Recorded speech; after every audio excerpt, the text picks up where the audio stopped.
Hello and welcome to this episode of the Beyond Podcast. I'm your host, Robert Crighton, and today we have our full cast audio adaptation of The Tragedy of Cleopatra by Samuel Daniel, recorded live at the White Bear Theatre on Wednesday, 13th of December, 2023. For a more detailed breakdown of the text, to understand in detail the action of the play, do go to our spoilers episodes and our various exploring sessions for more. Links in the show description. Also to be found in the show description is a full content warning. There is a fair amount of death and discussion of suicide. More details to be found there. And now I will pass you over to our production of The Tragedy of Cleopatra by Samuel Daniel, produced by Robert Crighton, with Pamela Flanagan as Cleopatra and Simon Nader as Caesar. Previously in The Tragedy of Antony, the war has gone badly for Egypt. Caesar is entering the capital, Alexandria, and Cleopatra has retreated to the monument. Mark Antony is dead, his body in her arms, as she contemplates her future in the close of the previous play.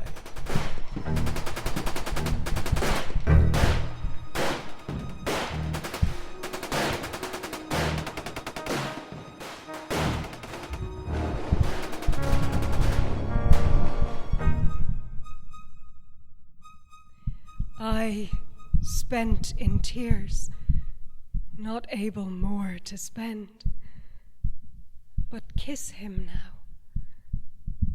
What rests me more to do? Then let me kiss you, you fair eyes, my light, front seat of honor, face most fierce, most fair.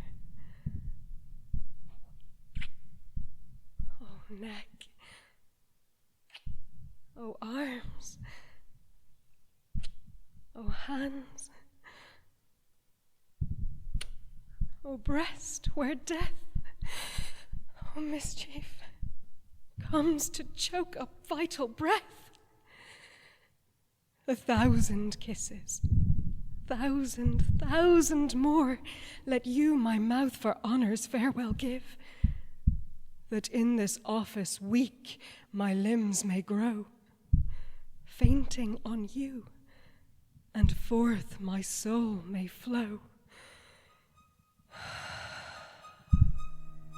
The Tragedy of Cleopatra by Samuel Daniel.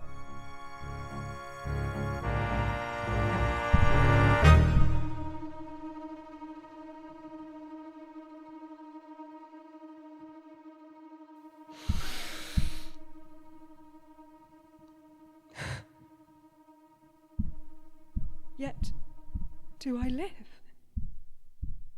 and yet doth breath possess this hateful prison of a loathsome soul. Can no calamity, nor no distress break heart and all, and end a life so foul? Can Cleopatra live, and with these eyes behold'st the dearest of her life bereft her? Oh, can she entertain the least surmise of any hope that had but horror left her? Why should I linger longer griefs to try? These eyes that saw what honor earth could give me do now behold the worst of misery, the greatest rack whereto fortune could drive me.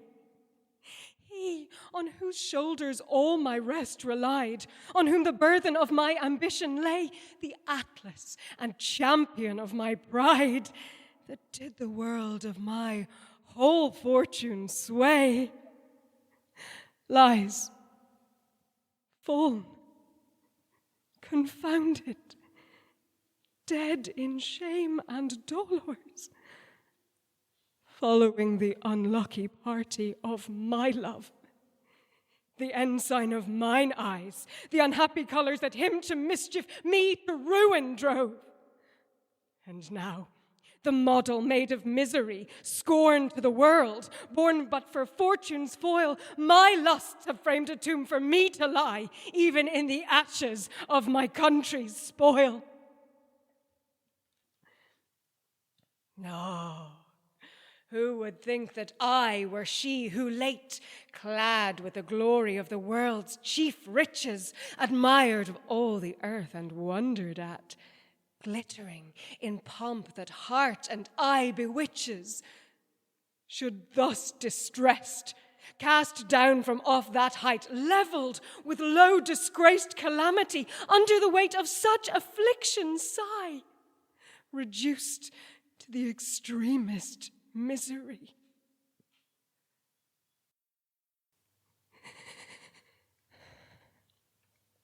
Am I the woman whose inventive pride, adorned like Isis, scorned mortality? Is't I that left my sense so without guide that flattery would not let him know 'twas I? Oh, now I see. They scarce tell truth that praise us. Crowns are beguiled, prosperity betrays us. What has become of all that stately train, those troops that wont attend prosperity? See what is left, what number doth remain, a tomb, 2 maids, and miserable I. And I, to adorn their triumphs, am reserved, a captive kept to beautify their spoils, whom Caesar labors so to have preserved, and seeks to entertain my life with wiles. No, Caesar, no. It is not thou canst do it. Promise, flatter, threaten extremity, employ thy wits and all thy force unto it. I have both hands and will, and I can die. Though thou of country, kingdom, and my crown, though thou of all my glory dost bereave me, though thou hast all my Egypt as thine own, yet hast thou left me that which will deceive thee. That courage, with my blood and birth innated, admired of all the earth as thou art now, cannot by threats be vulgarly abated to be thy slave, that ruled as good as thou. Consider, Caesar, that I am a queen, and scorn the baseness of a servile thought. The world and thou dost know what I have been, and never think I can be so low brought that Rome should see my scepter-bearing hands behind me bound, and glory in my tears. That I should pass, whereas Octavia stands, to view my misery that purchased hers. No, I disdain that head that wore a crown should stoop to take up that which others give. I must not be unless I be mine own. 'Tis sweet to die when we are forced to live. Nor had I troubled now the world thus long, and been indebted for this little breath, but that I fear Caesar would offer wrong to my distressed seed after my death. 'Tis that which doth my dearest blood control. 'Tis that, alas, detains me from my tomb, whilst nature brings to contradict my soul the argument of mine unhappy womb. Oh, luckless issue of a woeful mother, the ungodly pledges of a wanton bed, you, kings designed, now must be slaves to other, or else not be, I fear, when I am dead. It is for you I temporize with Caesar, and live this while for to procure your safety. For you I feign content and soothe his pleasure. Calamity herein hath made me crafty. But 'tis not long. I'll see what may be done, and come what will, this stands, I must die free. I'll be myself, my thoughts do rest thereon. Blood, children, nature, all must pardon me. My soul yields honor up the victory, and I must be a queen. Forget a mother. Yet mother would I be were I not I, and queen would I now not be were I other. But what know I? If the heavens have decreed and that the sins of Egypt have deserved, the Ptolemies should fail and none succeed, and that my weakness was thereto reserved, that I should bring confusion to my state and fill the measure of iniquity. Licentiousness in me should end her date, begun in ill-dispensed liberty. If so it be, and that my heedless ways have this so great a desolation raised, yet let a glorious end conclude my days.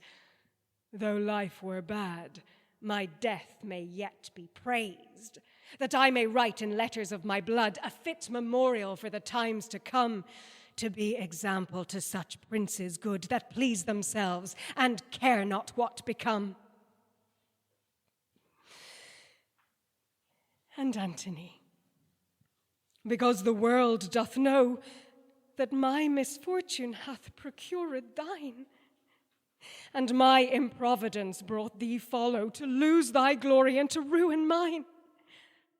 By grappling in the ocean of our pride, to sink each other's greatness both together, both equal shipwreck of our states to bide, and like destruction to procure to either.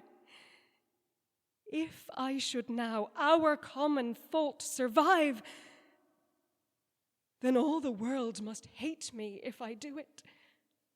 Sith both our errors did occasion give, and both our faults have brought us both unto it. I being first enamored of thy greatness, thou with my vanity bewitched wholly, and both betrayed with the outward pleasant sweetness, the one ambition spoiled, the other folly, for which thou hast already duly paid the statute of thy error's dearest forfeit, whereby thy gotten credit was decayed, procured thee by thy wanton deadly surfeit. And next is my turn, now to sacrifice to death and thee the life that doth reprove me. Our like distress I feel doth sympathize, and even affliction makes me truly love thee. Which, Antony, I must confess my fault. I never did sincerely until now. Now I protest I do. Now am I taught in death to love, in life that knew not how. For whilst my glory in that greatness stood, and that I saw my state and knew my beauty, saw how the world admired me, how they wooed, I then thought all men must love me of duty, and I love none. For my lascivious court, fertile in ever fresh and new choice pleasure, afforded me so bountiful disport, that I to think on love had never leisure.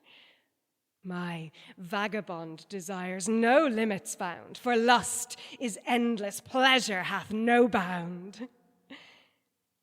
Thou, coming from the strictness of thy city, the wanton pomp of courts yet never learn'st, inured to wars, in woman's wiles unwitty, whilst others feigned, thou fell'st to love in earnest, not knowing women like them best that hover and make least reckoning of a doting lover.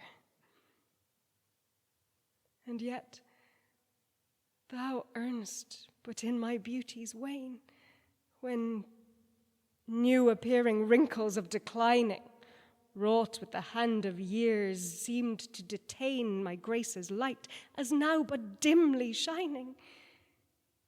Even in the confines of mine age, when I, failing of what I was, and was but thus, when such as we do deem in jealousy that men love for themselves and not for us, then, and but thus, thou didst love most sincerely. Oh, Antony, that best deservest it better.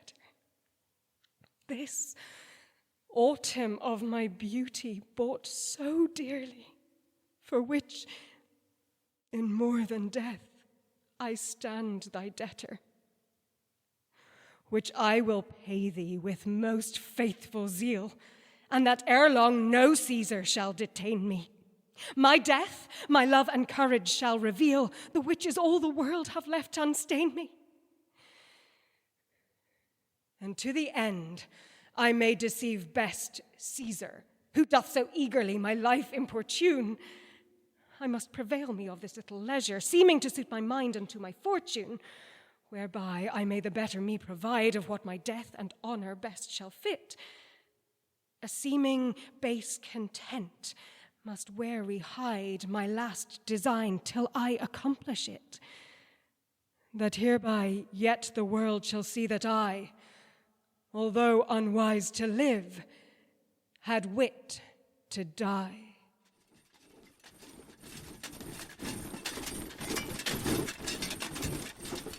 Behold, what furies still torment their tortured breast, who by their doing ill have wrought the world's unrest, which, when being most distressed, yet more to vex their sprite, the hideous face of sin, in forms they most detest, stands ever in their sight. Their conscience still within the eternal larum is, that ever-barking dog that calls upon their miss. No means at all to hide man from himself confined, no way to start aside out from the hell of mind, but in himself confined he still sees sin before, and winged-footed pain that swiftly comes behind, the which is evermore the sure and certain gain impiety doth get, and wanton lose respect that doth itself forget. And Cleopatra now well sees the dangerous way she took, and cared not how, which led her to decay, and likewise makes us pay for her disordered lust, the interest of our blood, or live a servile prey under a band unjust, as others shall think good. This hath her riot won, and thus she hath her state, herself, and us undone. Now every mouth can tell what close was much read, how that she did not well to take the course she did, for now is nothing hid of what fear did restrain. No secret closely done, but now is uttered. The text is made most plain, that flattery glossed upon, the bed of sin revealed, and all the luxury that shame would have concealed. The scene is broken down, and all uncovered lies, the purple actors known, scarce men, whom men despise. The complots of the wise prove imperfection's smoke, and all what wonder gave to pleasure-gazing eyes lies scattered, dashed, all broke. Thus much beguiled have poor unconsiderate wights these momentary pleasures, fugitive delights.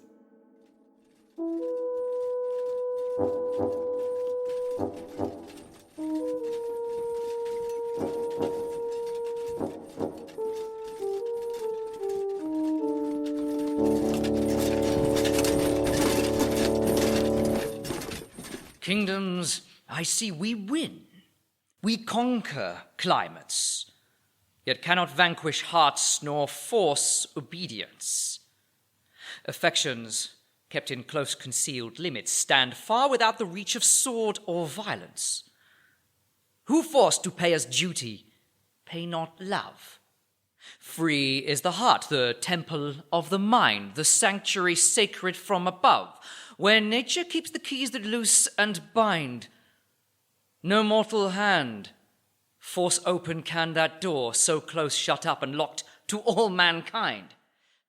I see men's bodies only ours, no more. The rest, another's right, that rules the mind. Behold, My forces vanquished have this land, subdued that strong competitor of mine. All Egypt yields to my all-conquering hand, and all their treasure and themselves resign. Only this queen that hath lost all this, all, to whom is nothing left except a mind, cannot into a thought of yielding fall, to be disposed as chance hath her assigned.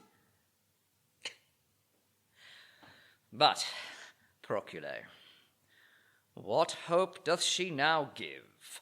Will she be brought to condescend to live? My lord, what time being sent from you to try to win her forth alive, if that I might, from out the monument where woefully she lives enclosed in most afflicted plight, no way I found, no means how to surprise her, but through a grate at entry of the place, standing to treat, I laboured to advise her to come to Caesar and to sue for grace. She said she craved not life, but leave to die. Yet for her children prayed they might inherit, that Caesar would vouchsafe in clemency to pity them, though she deserved no merit. So, leaving her for then, and since of late with Gallus sent to try another time, the whilst he entertains her at the grate, I found the means up to the tomb to climb, wherein, descending in the closest wise and silent manner as I could contrive, her woman me descried, and out she cries, "Poor Cleopatra, thou art ta'en alive!" With that the queen wrought from her side her knife, and even in act to stab her martyred breast, I stepped with speed and held and saved her life, and forth her trembling hand the blade did wrest. "Ah, Cleopatra, why shouldst thou," said I, "both injury thyself and Caesar so, bar him the honour of his victory, who ever deals most mildly with his foe? Live, and rely on him whose mercy will to thy submission always ready be."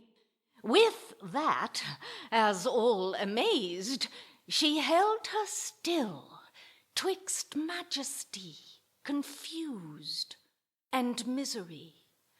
Her proud, grieved eyes held sorrow and disdain, state and distress warring within her soul. Dying ambition dispossessed her reign, so base affliction seemed to control, like as a burning lamp, whose liquor spent with intermitted flames, when dead you deem it, sends forth a dying flash as discontent, that so the matter fails that should redeem it. So she, in spite to see her low-brought state, when all her hopes were now consumed to naught, scorns yet to make an abject league with fate, or once descend into a servile thought. The imperious tongue, unused to beseech, authority confounds with prayers so. Words of command, conjoined with humble speech, showed she would live, yet scorned to pray her foe. "What hath Caesar here to do," said she, "in confines of the dead in darkness living? Will he not grant our sepulchres be free, but violate the privilege of dying? What, must he stretch forth his ambitious hand into the right of death, and force us here? Hath the misery no covert where to stand, free from the storm of pride? Is't safe nowhere?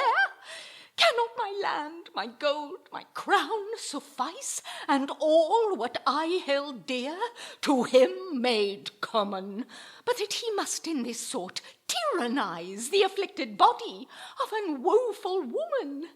Tell him my frailty and the gods have given sufficient glory if he could content him. And let him now with it his desires make even, and leave me to this horror, to lamenting. Now he hath taken all away from me. What, must he take me from myself by force? Ah, let him yet in mercy leave me free, the kingdom of this poor distressed cause. No other crown I seek, no other good, yet wish that Caesar would vouchsafe this grace, to favour the poor offspring of my blood, confused issue yet of Roman race. If blood and name be links of loving princes, not spurs of hate, my poor Cesario may find favour, notwithstanding mine offences, and Caesar's blood may Caesar's raging stay. But if that with the torrent of my fall all must be wrapped with furious violence, and no respect nor no regard at all can aught with nature or with blood dispense, then be it so. If needs, it must be so. There stays and shrinks in horror of her state when I began to mitigate her woe, and thy great mercies under her relate, wishing her not despair, but rather come and sue for grace, and shake off all vain fears. No doubt she should obtain as gentle doom as she desired, both for herself and hers. And so, with much ado, well pacified seeming to be, she showed content to live, saying she was resolved thy doom to abide, and to accept what favour thou wouldst give, and herewithal craved also that she might perform her last rites to her lost beloved, to sacrifice to him that wrought her plight, and that she might not be by force removed. I, granting from thy part this her request, left her for then, seeming in better rest.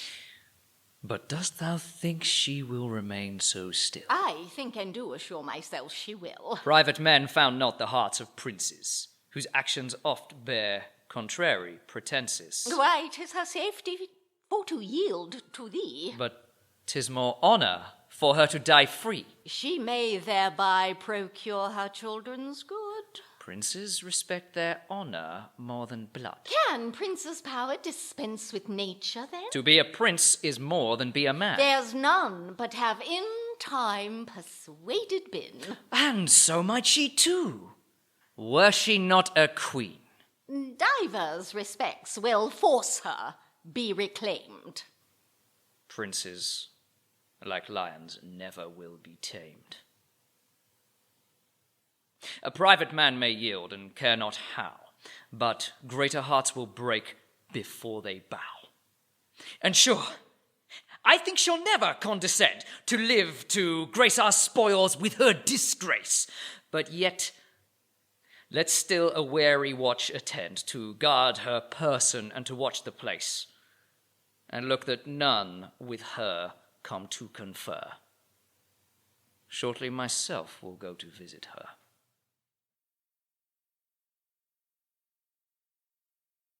Opinion. How dost thou molest the affected mind of restless man, who following thee never can nor ever shall attain to rest, forgetting what thou sayest is best? Yet lo, that best he finds far wide of what thou promisest before, for in the same he looked for more, which proves but small when once 'tis tried. Then something else thou find'st beside to draw him still from thought to thought, when in the end all proves but naught. Farther from rest he finds him than at the first, when he began. Oh, malcontent seducing guest, contriver of our greatest woes, which born of wind and fed with shows, dost nurse thyself in thine unrest, judging ungotten things the best, or what thou in conceit design'st. And all things in the world dost deem, not as they are, but as they seem, which shows their state thou ill definest, and liv'st to come in present pinest. For what thou hast, thou still dost lack. Oh, mind's tormentor, body's rack, vain promiser of that sweet rest, which never any yet possessed. If we unto ambition tend, then dost thou draw our weakness on with vain imagination of that which never hath an end. Or if that lust we apprehend, how doth that pleasant plague infest? Oh, what strange forms of luxury thou straight dost cast and entice us by, and tell'st us that is ever best which we have never yet possessed, and that more pleasure rests beside in something that we have not tried. And when the same likewise is had, then all is one and all is bad. This Antony can say is true, and Cleopatra knows 'tis so, by the experience of their woe. She can say she never knew but that just found pleasures new, and was never satisfied. He can say, by proof of toil, ambition is a vulture vile, that feeds upon the heart of pride, and finds no rest when all is tried.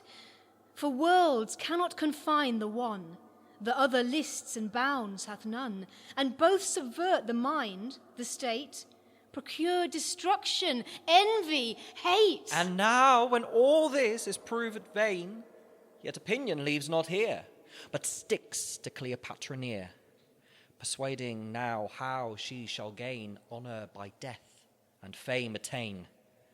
And what a shame it were to live, her kingdom lost, her lover dead. And so, with this persuasion led, despair doth such a courage give, that naught else can her mind relieve, nor yet divert her from that thought. To this conclusion all is brought. This is that rest this vain world lends, to end in death, that all thing ends.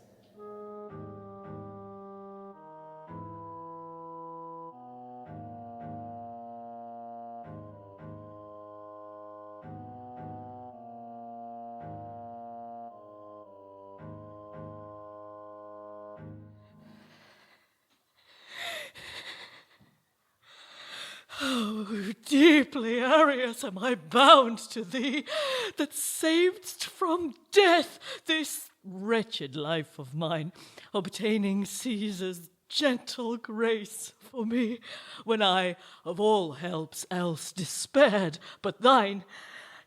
Although I see in such a woeful state, life is not that which should be much desired. Sith all our glories come to end their date, our country's honour and our own expired. Now that the hand of wrath hath o'ergone us, living as 'twere in the arms of our dead mother, with blood under our feet, ruin upon us, and in a land most wretched of all other, when yet we reckon life our dearest good, and so we live, we care not how we live. So deep we seal impressed in our blood that touch which nature with our breath did give. And yet, what blasts of words hath learning found to blow against the fear of death and dying?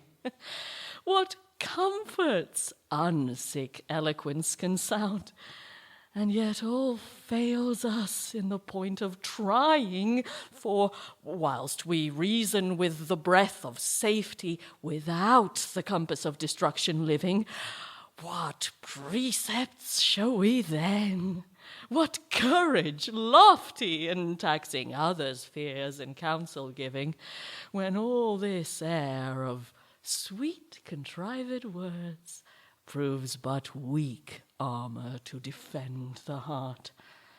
For when this life pale fear and terror boards, where are our precepts then? Where is our art? Oh, who is he that from himself can turn, that bears about the body of a man? Who doth not toil and labour to adjourn the day of death by any means he can? All this I speak to the end myself to excuse for my base begging of a servile breath, wherein I grant myself much to abuse, so shamefully to seek to avoid my death. Philostratus, that self-same care to live possesseth all alike, and grieve not then. Nature doth us no more than others give. Though we speak more than men, we are but men, and yet, in truth, these miseries to see wherein we stand in most extreme distress might to ourselves sufficient motives be to loathe this life, and weigh our death the less. For never any age hath better taught what feeble footing pride and greatness hath, how improvident prosperity is caught, and clean confounded in the day of wrath. See how dismayed confusion keeps those streets that naught but mirth and music late resounded, how nothing with our eye but horror meets, our state, our wealth, our pride, and all confounded. Yet what weak sight did not discern from far this black arising tempest, all confounding? Who did not see we should be what we are, when pride and riot grew to such abounding, when dissolute impiety possessed the unrespective minds of such a people, when insolent security found rest in wanton thoughts with lust and ease made feeble? Then, when unwary peace with fat-fled pleasure, new fresh invented riots still detected, purchased with all the Ptolemy's rich treasure, our laws, our gods, our mysteries neglected, who saw not how this confluence of vice, this inundation of disorders must at length of force pay back the bloody price of sad destruction, a reward for lust? Oh, thou and I have heard and read and known of like proud states as woefully encumbered, and framed by them examples for our own, which now among examples must be numbered. For this decree a law on high is given, an ancient canon of eternal date, in consistory of the stars of heaven entered the book of unavoided fate, that no state can, in height of happiness, in the exaltation of their glory stand, but thither once arrived declining, less ruin themselves or fall by others' hand. Thus doth the ever-changing course of things run a perpetual circle, ever turning, and that same day that highest glory brings us to the point of back returning, for senseless sensuality doth ever accompany felicity and greatness, a fatal witch, whose charms do leave us never till we leave all in sorrow for our sweetness. When yet ourselves must be the cause we fall, although the same be first decreed on high, our errors still must bear the blame of all. This must it be, earth ask not heaven why. Yet mighty men with wary, jealous hand strive to cut off all obstacles of fear, all whatsoever seems but to withstand their least conceit of quiet held so dear, and so entrench themselves with blood, with crimes, with all injustices their fears dispose.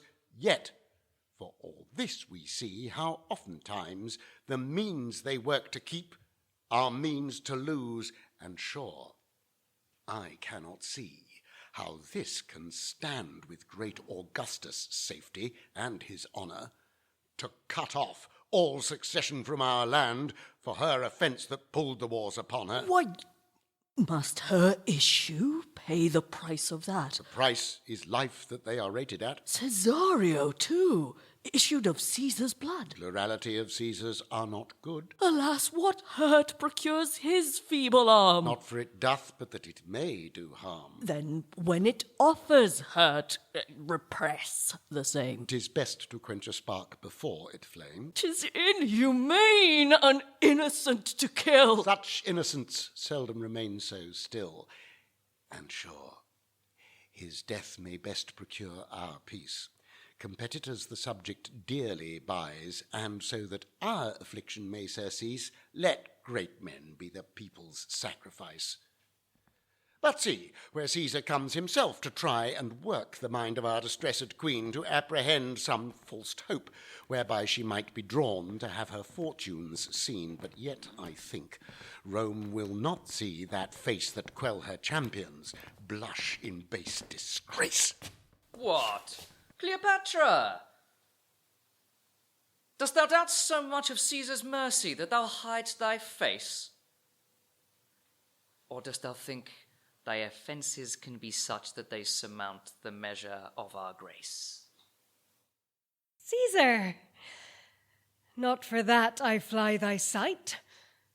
My soul this sad retire of sorrow chose, but that my oppressed thoughts, abhorring light, like best in darkness my disgraced enclose.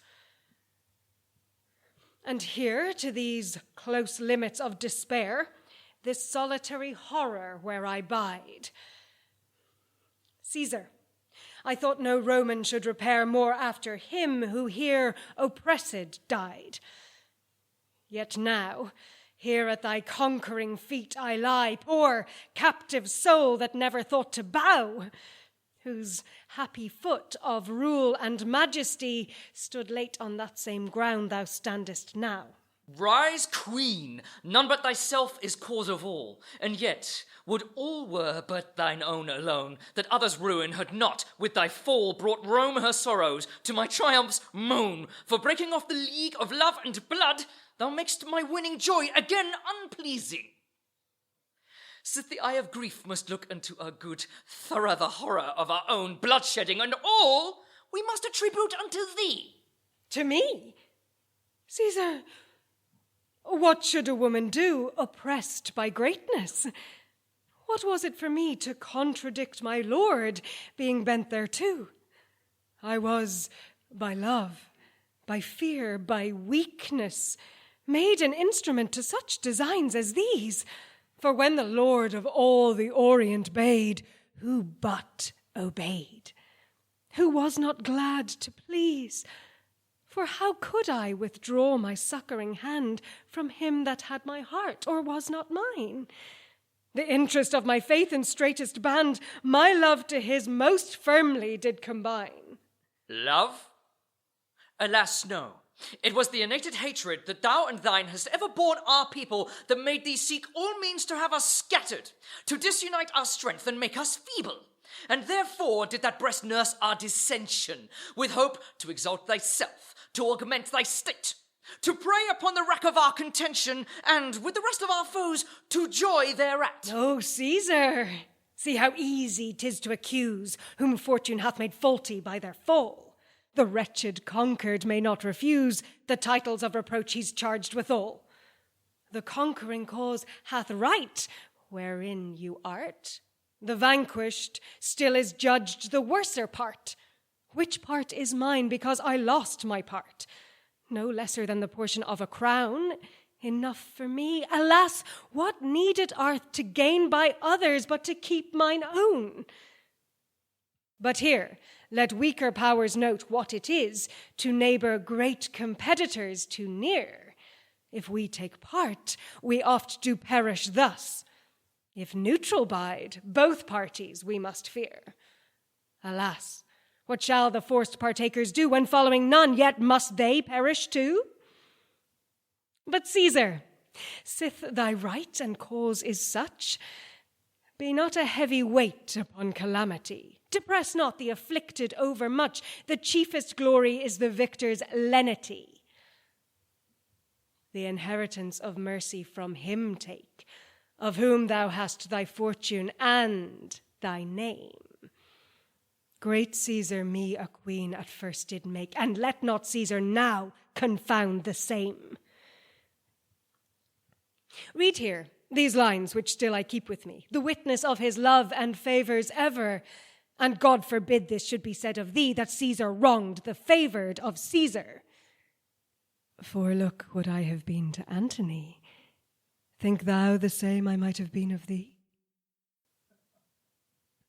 And here, I do present thee with the note of all the treasure, all the jewels rare that Egypt hath in many ages got. And look, what Cleopatra hath is there. Nay, there's not all set down within that roll. I know some things she hath reserved apart. What vile, ungrateful wretch! Darest thou control thy queen and sovereign, caitiff as thou art? Hold.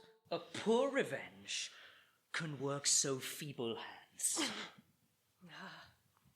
Caesar, what a great indignity is this, that here my vassal subject stands to accuse me to my lord of treachery.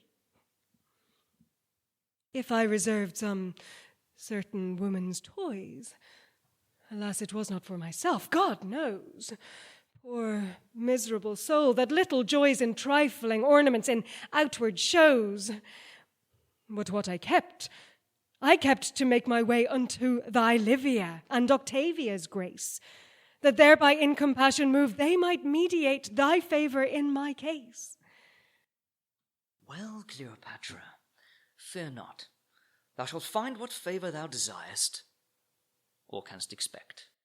For Caesar never yet was found but kind, to such as yield and can themselves subject.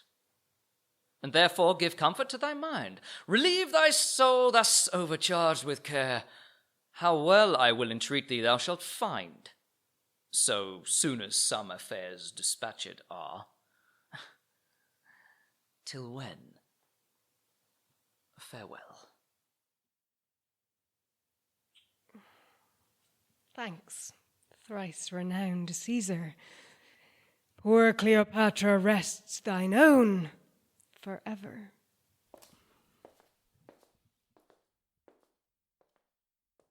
No marvel, Caesar, though our greatest spirits have to the power of such a charming beauty been brought to yield the honour of their merits, forgetting all respect of other duty then, whilst the glory of a youth remained, the wondering object to each wanton eye before a full of sweet, with sorrow waned, came to the period of this misery.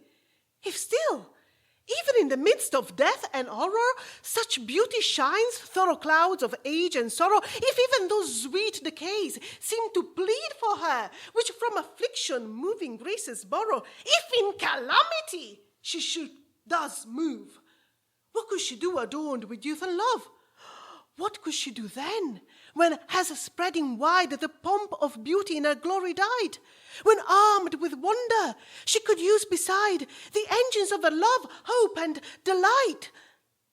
Beauty, daughter of Merveil, oh, see how thou canst disgrace in sorrow's sweetly grace.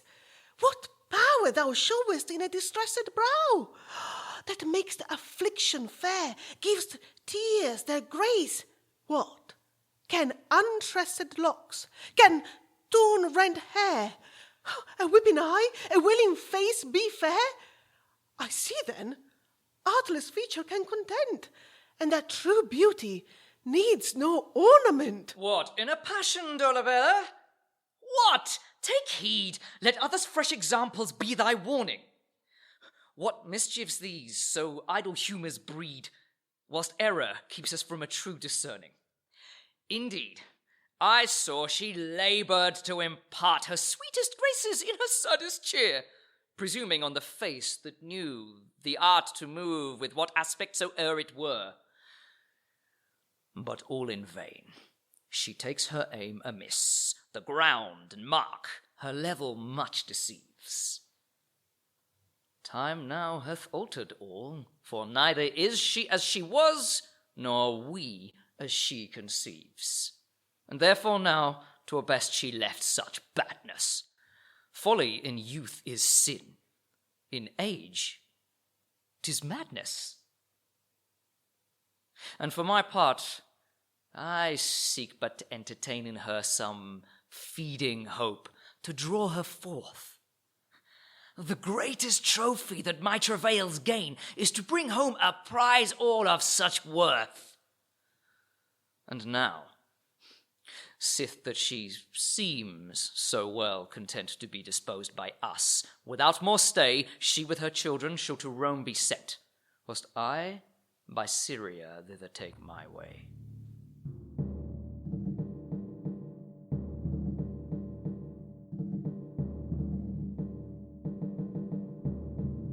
Oh, fearful frowning Nemesis, daughter of justice, most severe, that art the world's great arbitress and queen of causes reigning here, whose swift sure hand is ever near, eternal justice, righting wrong, who never yet deferrest long the proud's decay, the weak's redress, but through thy power everywhere dost raise the great and raise the less made great dost ruin too, to show the earth what heaven can do. Thou, from dark closed eternity, from thy black, cloudy, hidden seat, the world disorders dost descry, which when they swell so proudly great, reversing the order nature set, thou givest thy all-confounding doom, which none can know before it come.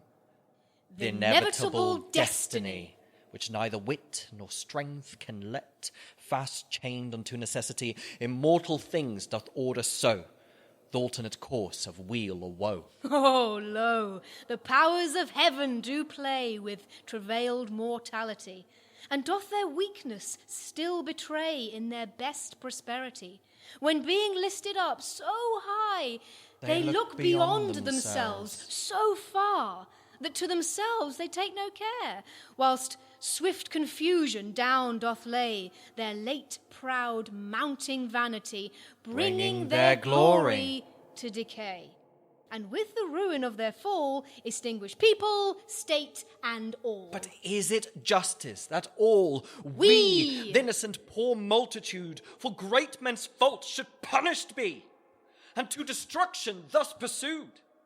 Or why should heavens us include within the compass of their fall, who of themselves procured all?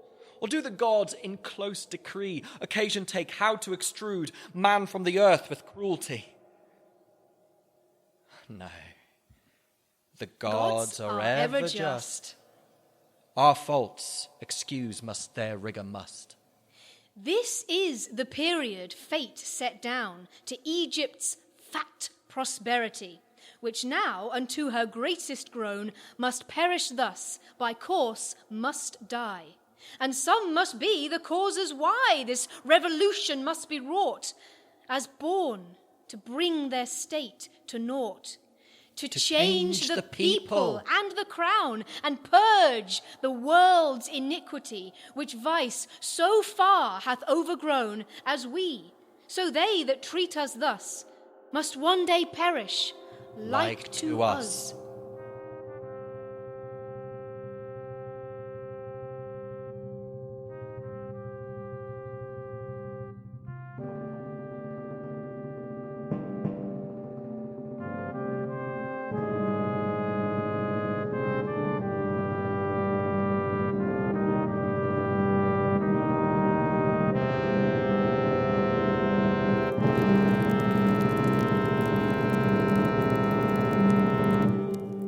Never, friend Rodon, in a better hour could I have met thee e'en now I do, having affliction in the greatest power upon my soul, and none to tell it to.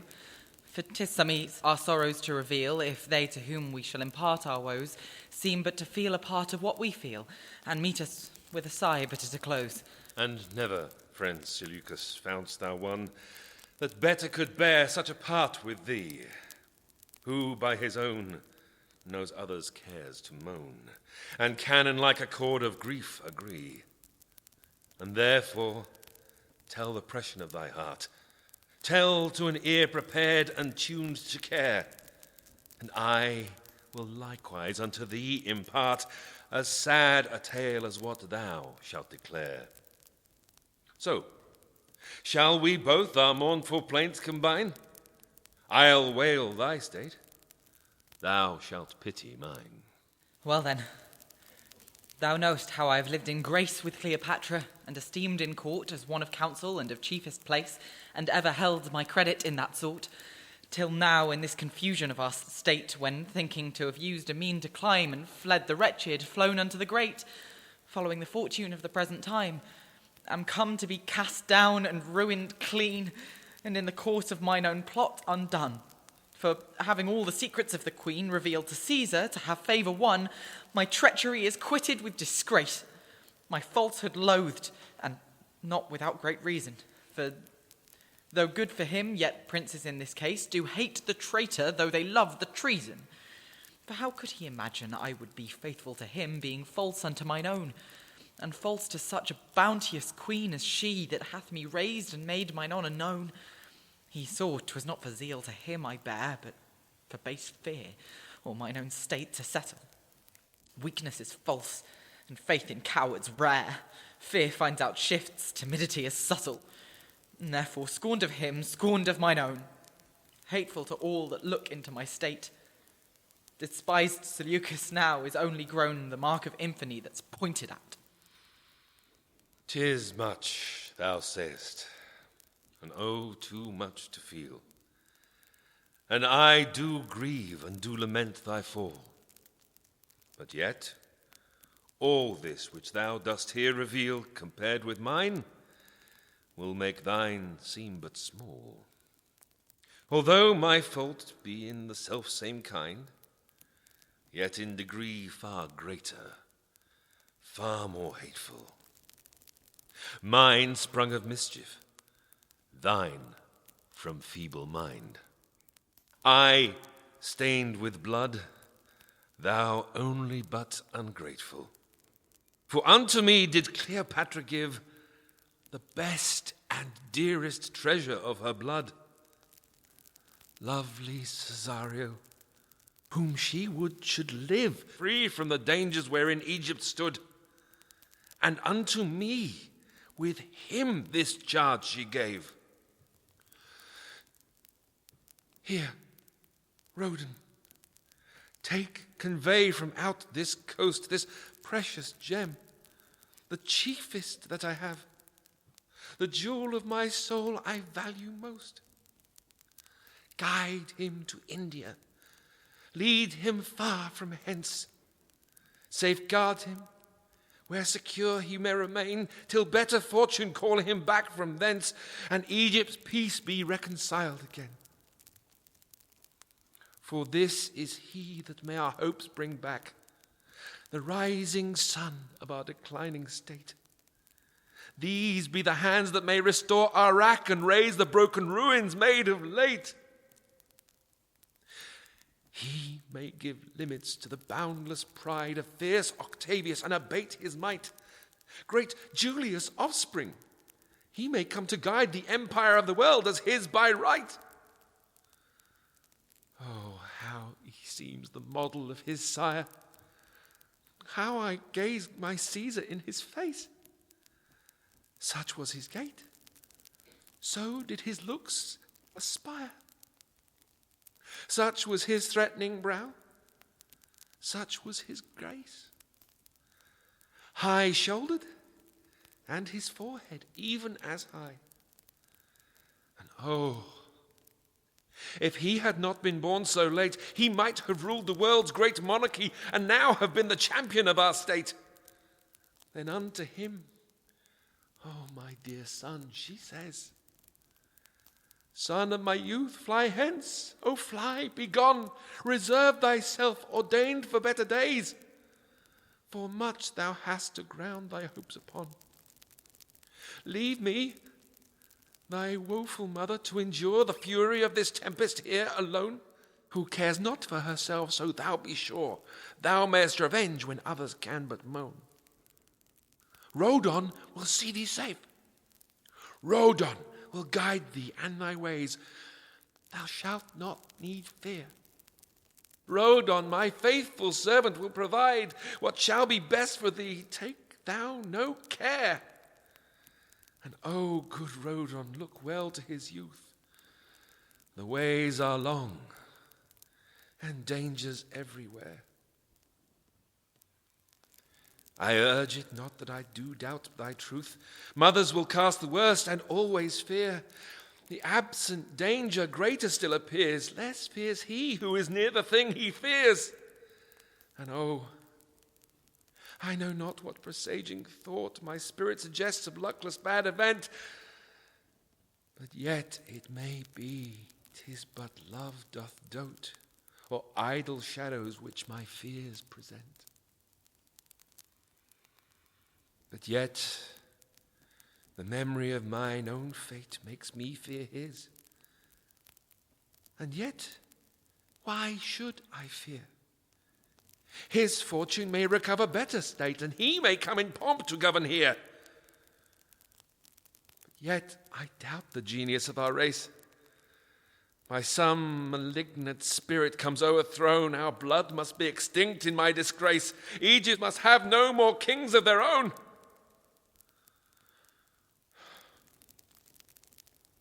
Then let him stay.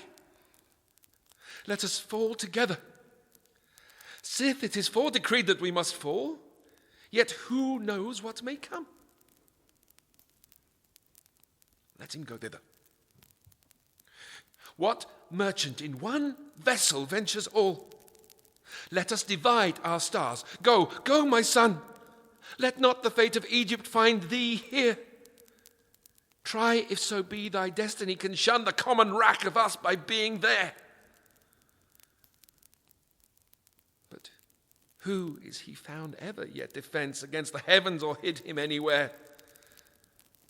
Then what need I to send thee so far hence, to seek thy death that mayest as well die here? And here, die with thy mother. Die in rest, not travelling to what will come to thee. Why should we leave our blood unto the east, when Egypt may a tomb sufficient be? Oh, my divided soul, what should I do? Whereon shall now my resolution rest? What were I best resolved to yield unto, when both are bad? How shall I know the best? Stay. I mayhap so work with Caesar now, that he may yield him to restore thy right.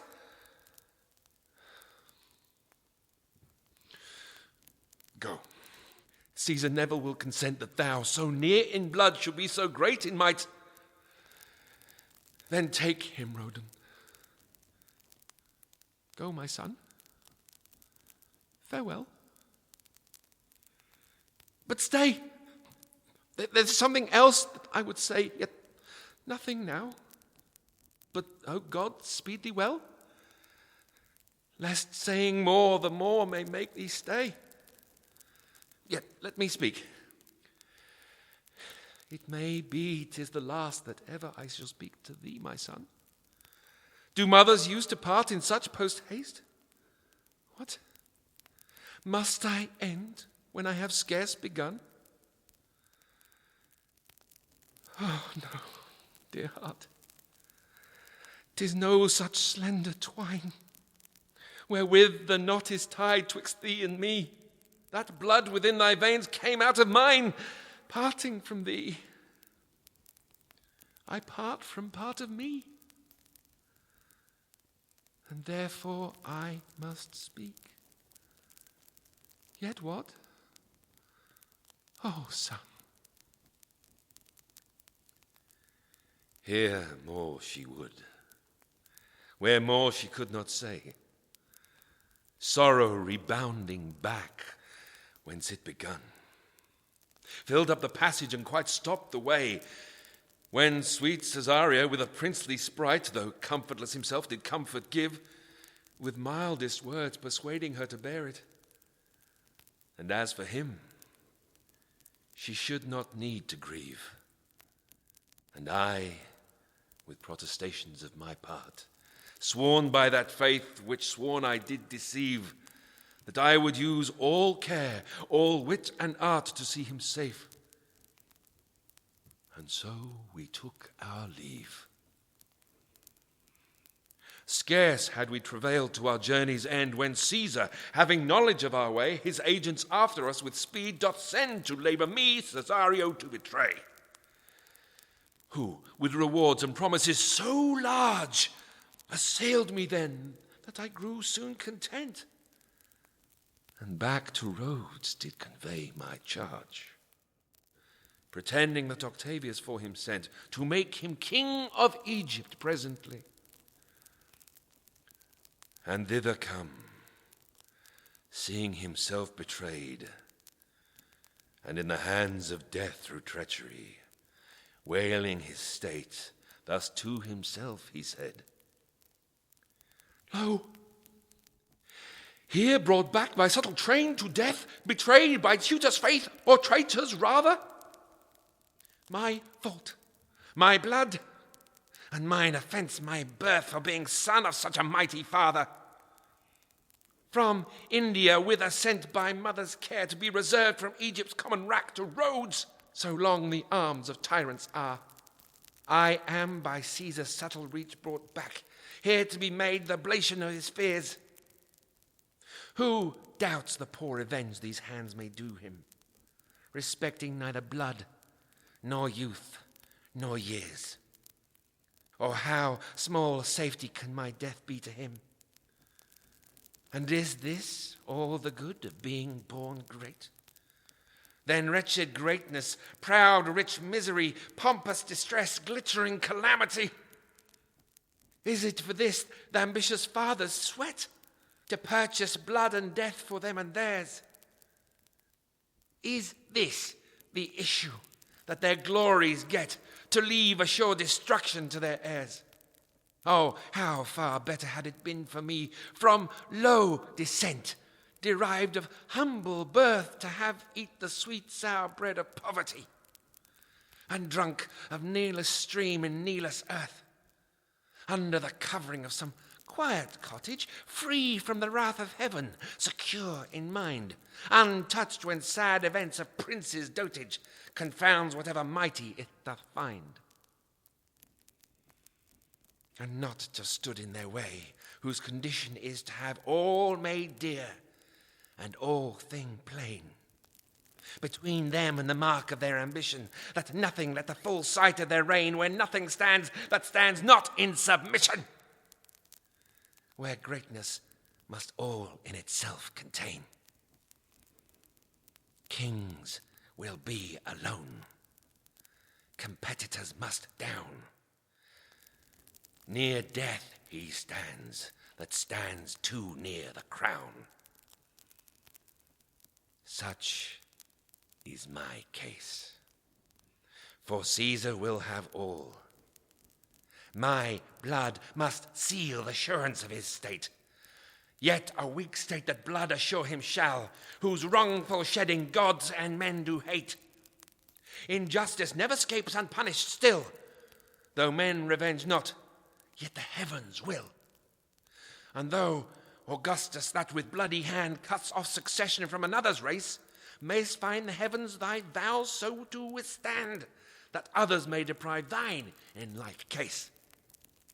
When thou mayst see thy proud contentious bed, yielding thee none of thine that may inherit, subvert thy blood, place others in their stead. To pay this thy injustice heard you merit. If it be true, as who can that deny, which sacred priests of Memphis do foresay, some of the offspring yet of Antony shall all the rule of this whole empire sway. And then, Augustus, what is it thou gainest by poor Antyllus' blood, or this of mine? Nothing but this thy victory thou stainest, and pull'st the wrath of heaven on thee and thine.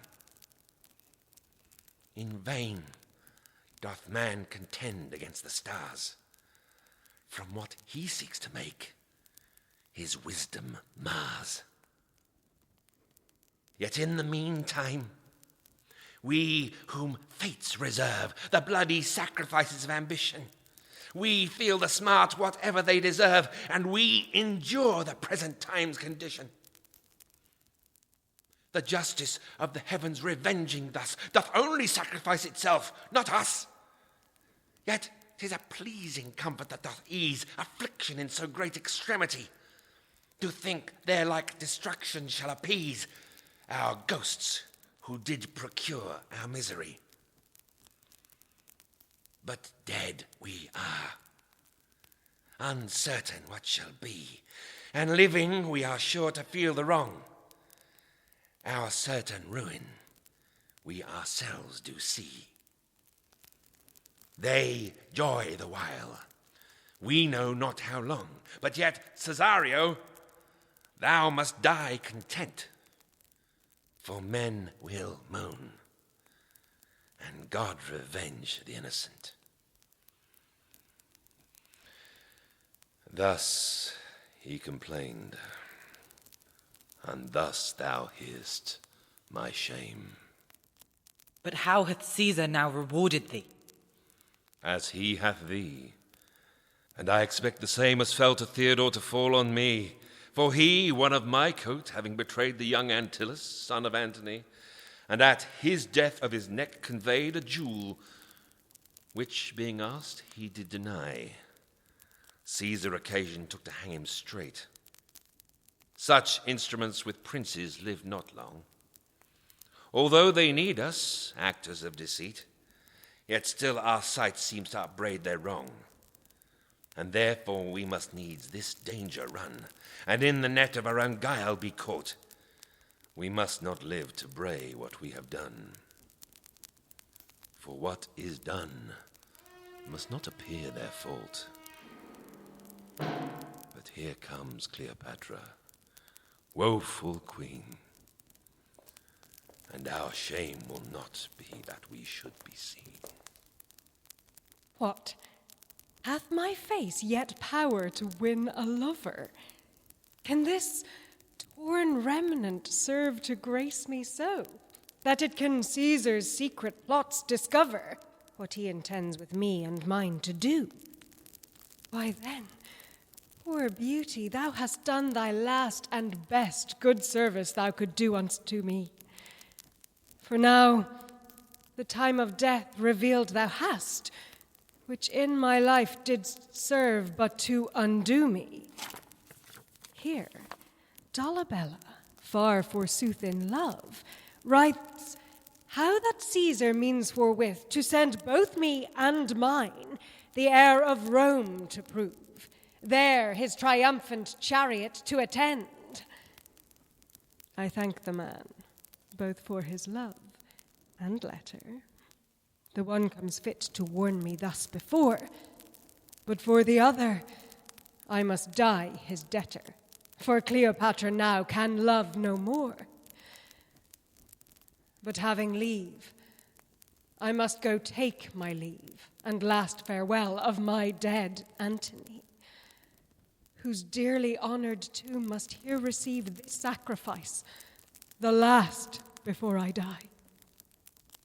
O sacred, ever memorable stone that hast without my tears, within my flame, receive the oblation of the woefulest moan that ever yet from sad affliction came.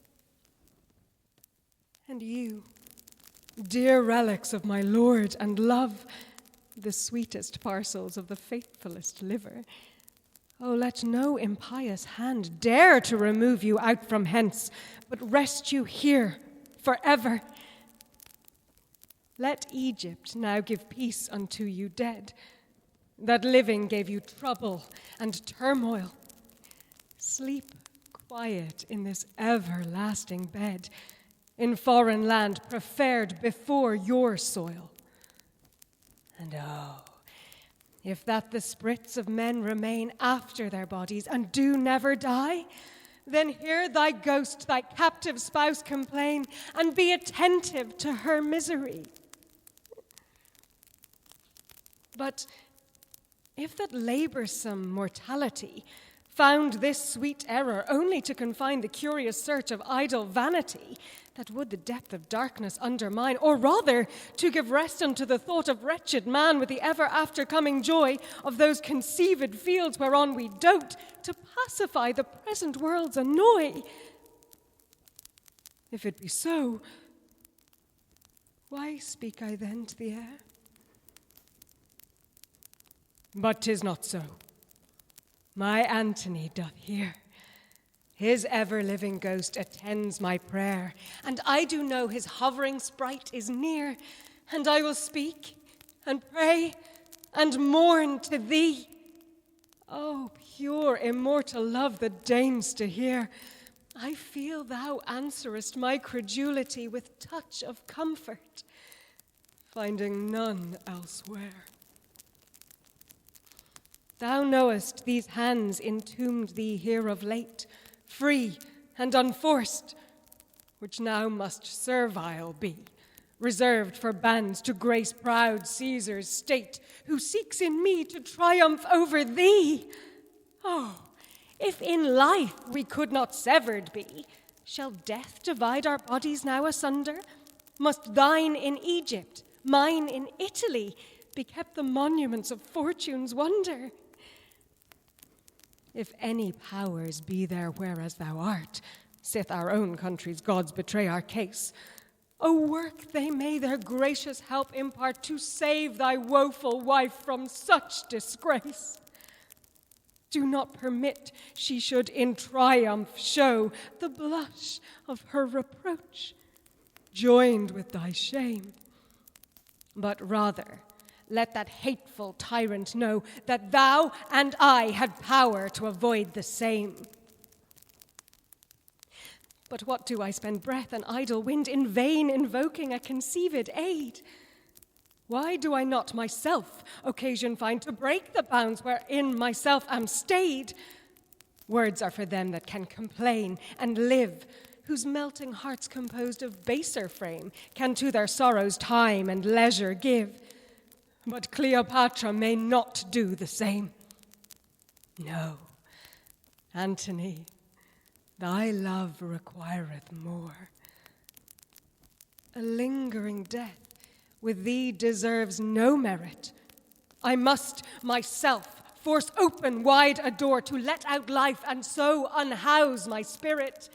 These hands must break the prison of my soul to come to thee, there to enjoy like state, as doth the long-pent solitary fowl that hath escaped her cage and found her mate.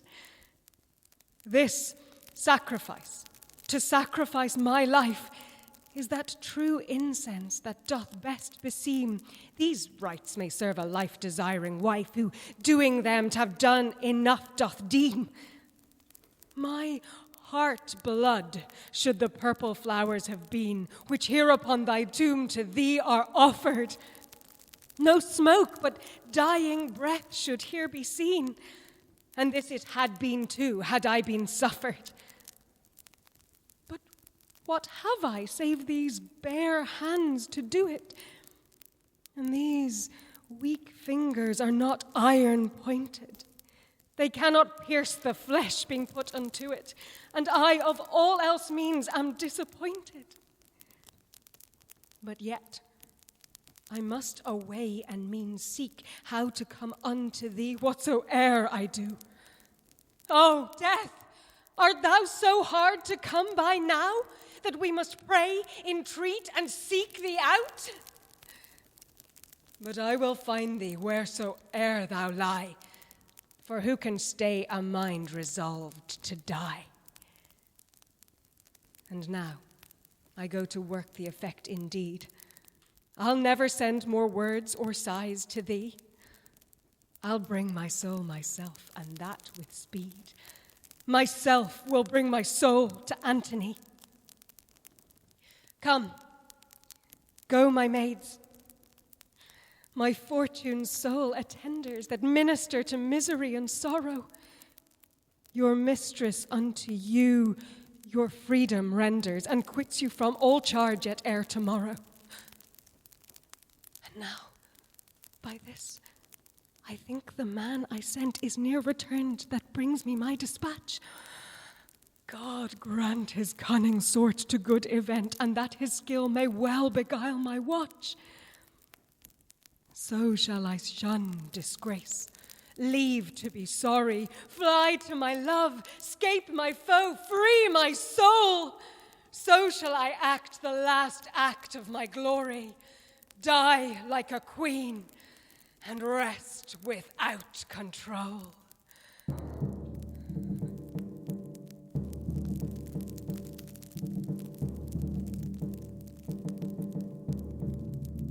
Mysterious Egypt, wonder breeder, strict religion, strange observer, state orderer zeal, the best rule keeper, fostering still intemperate fervour.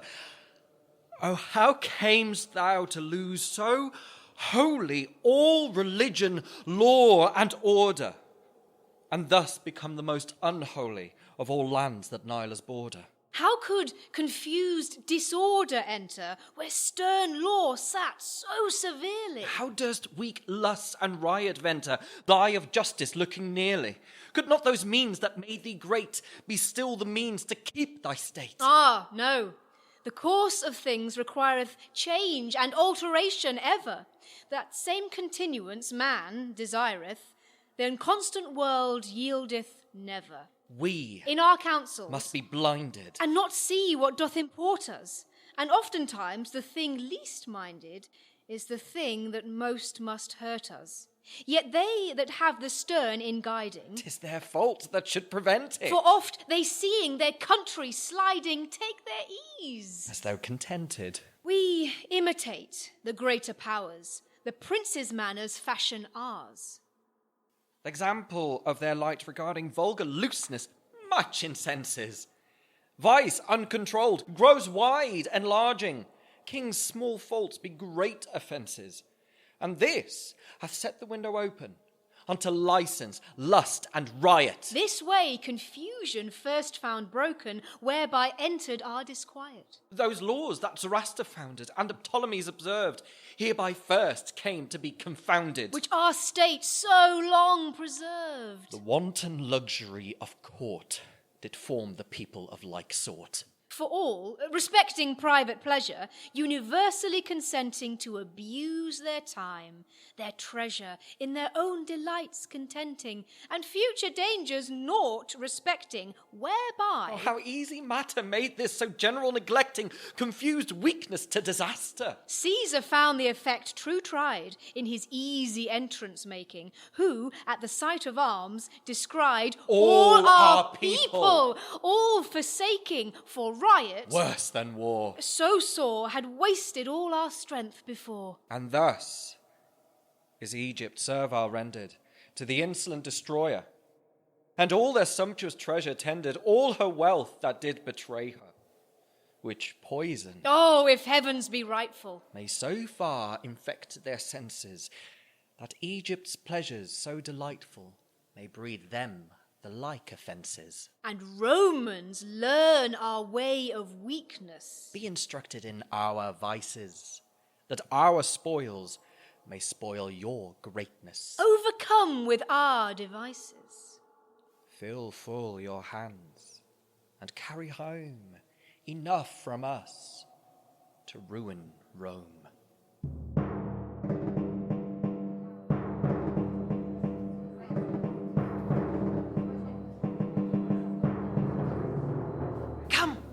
Titius every circumstance, how Cleopatra did receive my news. Tell every look, each gesture, countenance, that she did in my letters reading news. I shall, my lord, so far as I could note, or my conceit observe in any wise. It was the time when, as she having got leave, to her dearest dead to sacrifice, and now was issuing out the monument with odours, incense, garlands in her hand, when I approached, as one from Caesar sent, and did her close thy message to understand.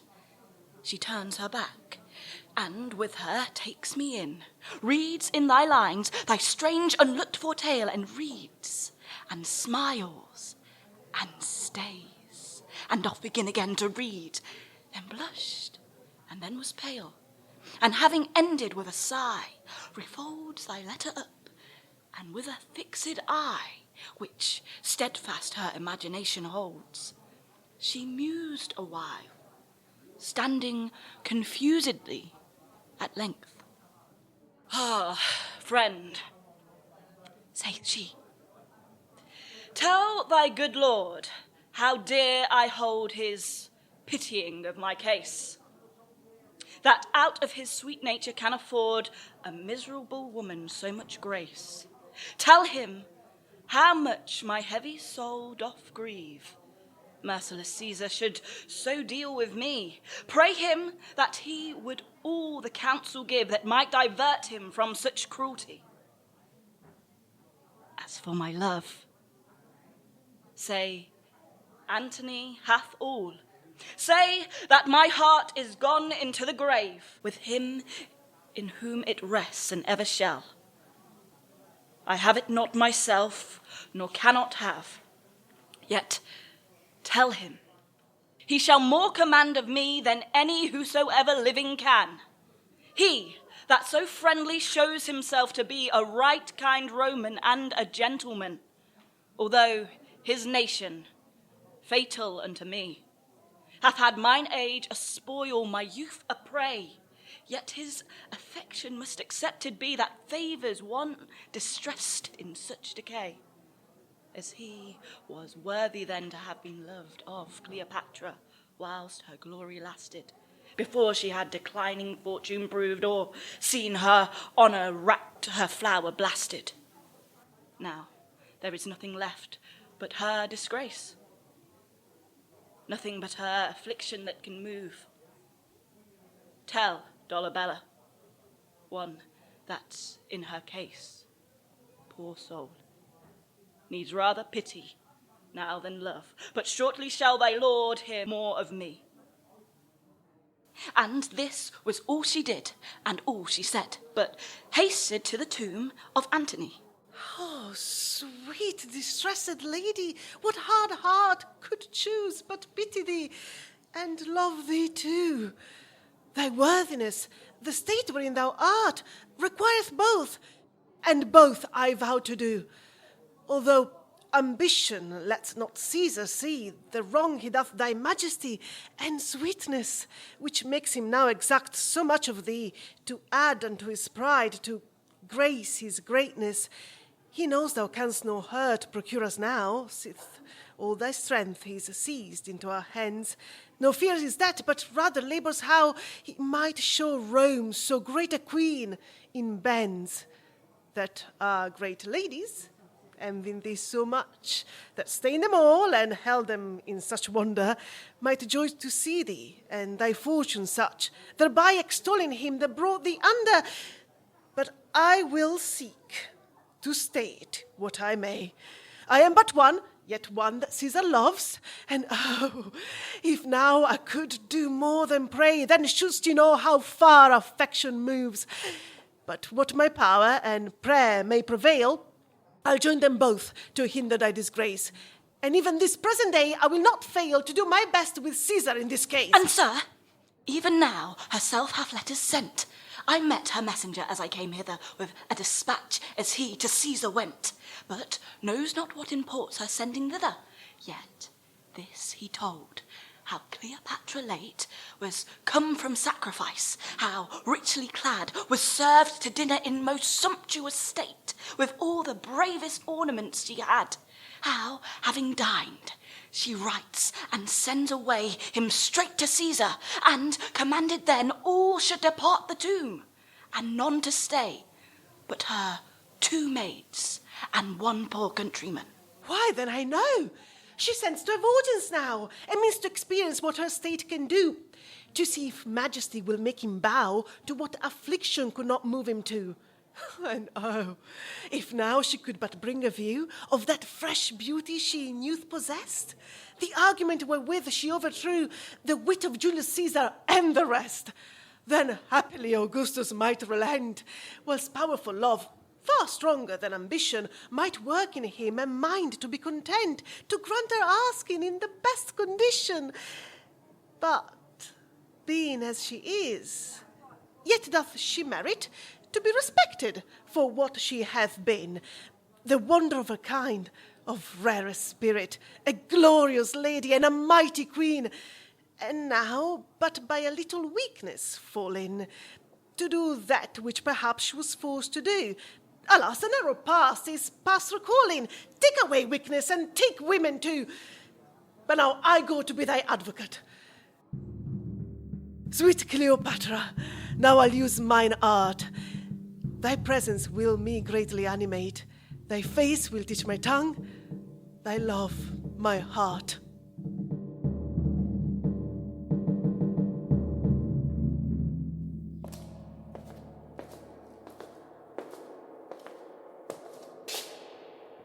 Am I ordained the careful messenger and sad news-bringer of the strangest death, which self-hand did upon itself infer to free a captive soul from servile breath? Must I the lamentable wonder show, which all the world must grieve and marvel at? The rarest form of death in earth below, that ever pity glory wondered at. What news brings you? Can Egypt yet yield more of sorrow than it hath? What can it add to the already overflowing store of sad affliction, matter yet more sad? Have we not seen the worst of our calamity? Is there behind yet something of distress, unseen, unknown? Tell of that greater misery there be, that we wail not that which is less. Tell us whatso it be, and tell at first. For sorrow ever longs to hear her worst. Well then, the strangest thing relate I will, that ever eye of mortal man hath seen. I, as you know, even from my youth, have still attended on the person of the Queen, and ever in all fortunes good or ill with her as one of chiefest trust have been. And now, in these so great extremities that ever could to majesty befall, I did my best in what I could devise, and left her not, till now she left us all. What? Is she gone? Hath Caesar forced her so? Yea, she is gone, and hath deceived him too. What? Fled to India to go find her son? No, not to India, but to find her son. Why then there's hope she may her state recover. Her state? Nay, rather honour and her lover. Her lover? Him she cannot have again. Well, him she hath, with him she doth remain. Why then she's dead. Is so. Why speak'st not thou? You guess aright, and I will tell you how. When she perceived all hope was clean bereft her, that Caesar meant to send her straight away, and saw no means of reconcilement left her, work what she could not work to stay. She calls to me, and she thus began. O thou, whose trust hath ever been the same, and one in all my fortunes faithful man, alone content to attend disgrace and shame. Thou, whom the fearful ruin of my fall never deterred to leave calamity, as did those other smooth state pleasers all, who followed but my fortune and not me. 'Tis thou must do a service for thy queen, wherein thy faith and skill must do their best. Thy honest care and duty shall be seen, performing this more than in all the rest. For all what thou hast done may die with thee, although 'tis pity that such faith should die. But this shall evermore remembered be, a rare example to posterity. And look, how long as Cleopatra shall in after ages live in memory, so long shall thy clear fame endure withal, and therefore thou must not my suit deny, nor contradict my will. For what I will, I am resolved, and this 'tis thou must do me. Go, find out with all thy art and skill 2 aspects, and convey them close unto me. I have a work to do with them in hand. Inquire not what, for thou shalt soon see what. If the heavens do not my designs withstand, but do thy charge, and let me shift with that. Being thus conjured by her to whom I had vowed my true perpetual service, forth I went, devising how my close attempt to shroud, so that there might no art my art prevent. And so, disguised in habit, as you see, having found out the thing for which I went, I soon returned again, and brought with me the aspics in a basket closely pent, which I had filled with figs and leaves upon, and coming to the guard that kept upon the door, "What hast thou there?" they said, and looked thereon. Seeing the figs, they deemed of nothing more, but said they were the fairest they had seen. "Taste some," said I, "for they are good and pleasant." "No, no," said they, "go bear them to thy queen," thinking me some poor man that bought a present. Well, in I went, where brighter than the sun, glittering in all her pompous rich array, great Cleopatra sat, as if she had won Caesar and all the world beside this day. Even as she was when on thy crystal streams, O Cydnos, did she show what earth could show. When Asia, all amazed in wonder deems, Venus from heaven was come on earth below. Even as she went at first to meet her love, so goes she now at last again to find him. But that first did her greatness only prove, this last her love that could not live behind him. Yet as she sat, the doubt of my good speed detracts much from the sweetness of her look. Chiamara care did then such passions breed that made her eye bewray the care she took. But she no sooner sees me in the place, but straight her sorrow-clouded brow she clears, lightening a smile from out a stormy face, which all her tempest-beaten senses cheers. Look, how a strayed, perplexed traveller, when chased by thieves, and even at point of taking, descrying suddenly some town not far, or some unlooked-for aid toward him making, cheers up his tired spirits, thrusts forth his strength to meet that good that comes in so good hour. Such was her joy, perceiving now at length her honour was to escape so proud a power. Forth from her seat she hastes to meet the present, and as one overjoyed she caught it straight, and with a smiling cheer in action pleasant, looking among the figs, finds the deceit, and seeing there the ugly venomous beast, nothing dismayed, she stays and views it well. At length the extremest of her passion ceased, when she began with words her joy to tell. "O rarest beast," saith she, "that Afric breeds, how dearly welcome art thou unto me. The fairest creature that fair Nilus feeds, methinks I see in now beholding thee. What though the ever-erring world doth deem that angered nature framed thee but in spite?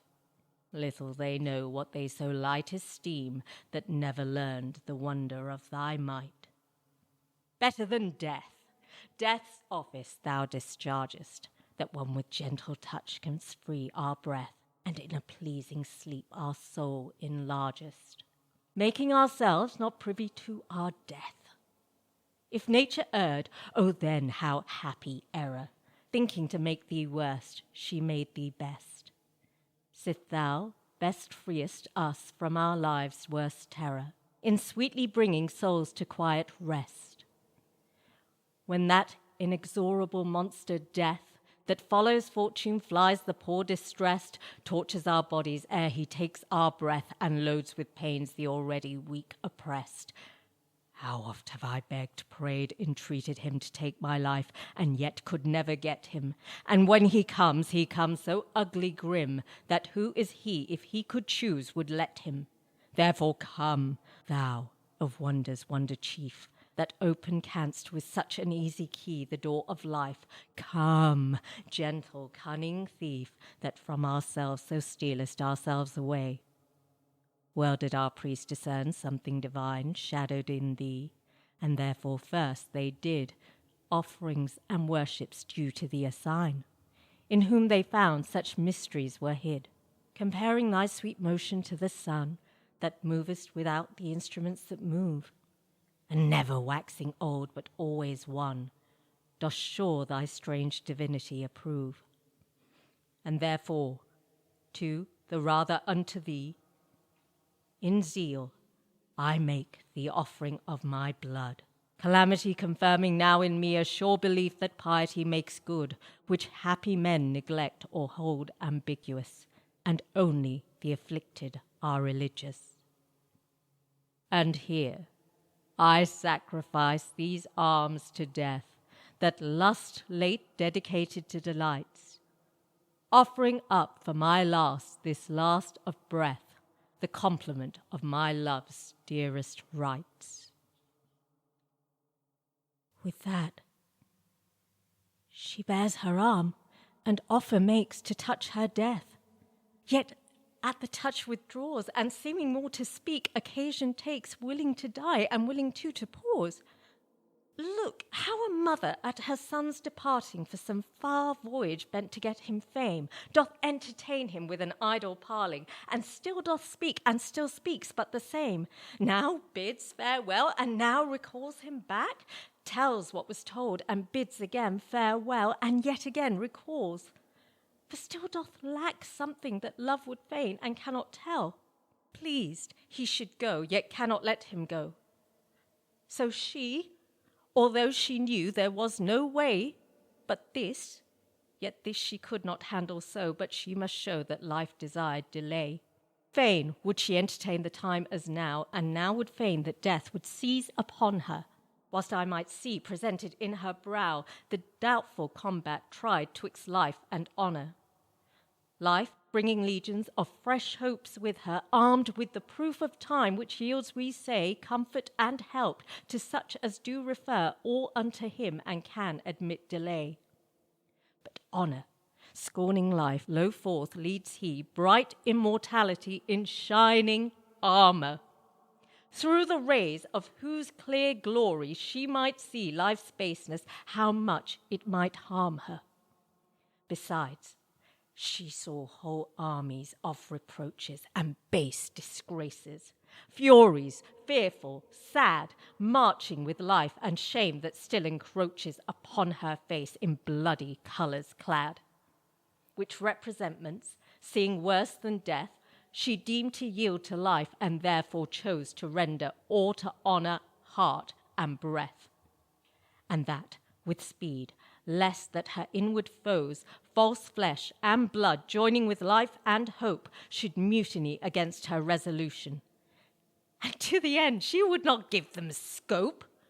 She presently proceeds to the execution, and sharply blaming of her rebel powers, false flesh, saith she, and what dost thou conspire with Caesar too, as thou wert none of ours, to work my shame and hinder my desire?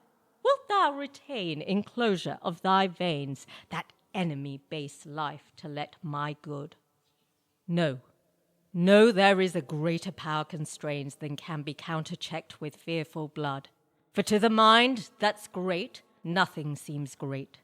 And seeing death to be the last of woes and life-lasting disgrace which I shall get, what do I lose that have but life to lose? This having said, strengthened in her own heart and union of herself senses in one, charging together she performs that part that hath so great a part of glory won. And so she receives the deadly poisoning touch, that touch that tried the gold of her love pure, and hath confirmed her honour to be such as must a wonder to all worlds endure. Now not a yielding shrink or touch of fear consented to bewray least sense of pain, but still in one same sweet unaltered cheer her honour did her dying thoughts retain. Well, now this work is done, saith she. Here ends this act of life that part of fates assigned me. What glory or disgrace here this world lends, both have I had, and both I leave behind me. And now, O earth, the theatre where I have acted this, witness I die unforced. Witness my soul parts free to Antony. And now, proud tyrant Caesar, do thy worst. This said, she stays and makes a sudden pause, as 'twere to feel whether the poison wrought, or rather else the working might be cause that made her stay, as likewise may be thought. For in that instance I might well perceive the drowsy humour in her falling brow, and how each power, each part oppressed, did leave their former office and did senseless grow. Look, how a new plucked branch against the sun declines his fading leaves in feeble sort. So her disjointures, as undone, let fall her weak dissolved limbs support. Yet lo, that face, the wonder of her life, retains in death a grace that graces death.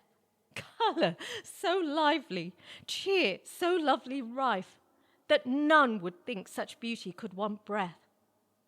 And in that cheer, the impression of a smile did seem to show she scorned death and Caesar, as glorying that she could them both beguile, and telling death how much her death did please her. Wonder it was to see how soon she went. Oh, she went with such a will, and did so haste it, that sure I think she did her pain prevent, foregoing pain, or staying not to taste it. And senseless, in her sinking down, she rised the diadem which on her head she wore, which Charmian, poor weak, feeble maid, espies, and haste to right it as it was before. For Arius now was dead, and Charmian too, even at the point, for both would imitate their mistress' glory, striving like to do. But Charmian would in this exceed her mate, for she would have this honour to be last that should adorn that head that must be seen to wear a crown in death, that life held fast, that all the world might know she died a queen. And as she stood, setting it fitly on, in rush Caesar's messengers in haste, thinking to have prevented what was done. But yet they came too late, for all was past. For there they found stretched on a bed of gold, dead Cleopatra, and that proudly dead, in all the rich attire procure she could, and dying Charmian trimming of her head, and Arius at her feet, dead in like case. Charmian, is this well done? Said one of them. Yea, well, said she, and her that from the race of so great kings descend doth best become. And with that word yields to her faithful breath to pass the assurance of her love with death. But how knew Caesar of her close intent? By letters, which before to him she sent. For when she had procured this means to die, she writes and earnestly entreats she might be buried in one tomb with Antony, whereby then Caesar guessed all went not right, and forthwith sends. Yet, ere the message came, she was dispatched. He crossed in his intent. Her providence had ordered so the same, that she was sure none should her plot prevent. Then thus we have beheld the accomplishment of woes, the fall of ruin, and the worst of ills, and seen all hope expelled, that ever sweet repose shall repossess the land that desolations fills, and where ambition spills with uncontrolled hand all the issue of all those that so long rule have held, to make us no more us, but clean confound us thus. And canst Nilus, thou, father of floods, endure that yellow Tiber should with sandy streams rule thee?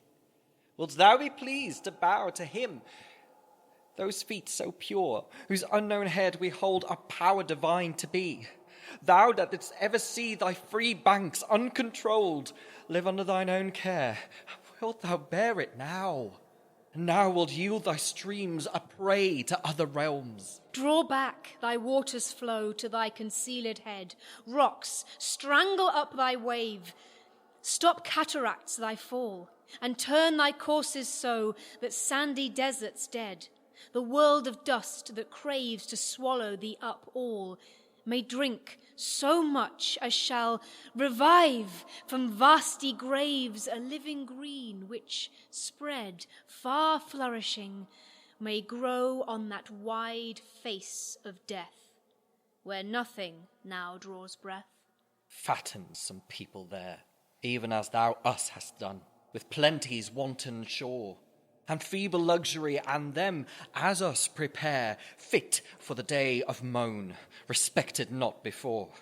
Leave levelled Egypt dry, a barren prey to lie, wasted for evermore, of plenty's yielding none, to recompense the care of victor's greedy lust, and bring forth naught but dust. And so, O leave to be, sith thou art what thou art, let not our race possess the inheritance of shame, the sea of sin that we have left them for their part, the yoke of whose distress must still upbraid our blame, telling from whom it came. Our weight of wantonness lies heavy on their heart, who never more shall see the glory of that worth they left who brought us forth. O thou, all-seeing light, high president of heaven, you magistrates of stars, of that eternal court, of providence and right, are these the bounds ye have given? The untranspassable bars that limit pride so short. Is greatness of this sort, that greatness mars, and racks itself self-driven on rocks of her own might? Doth order so, disorders overthrow?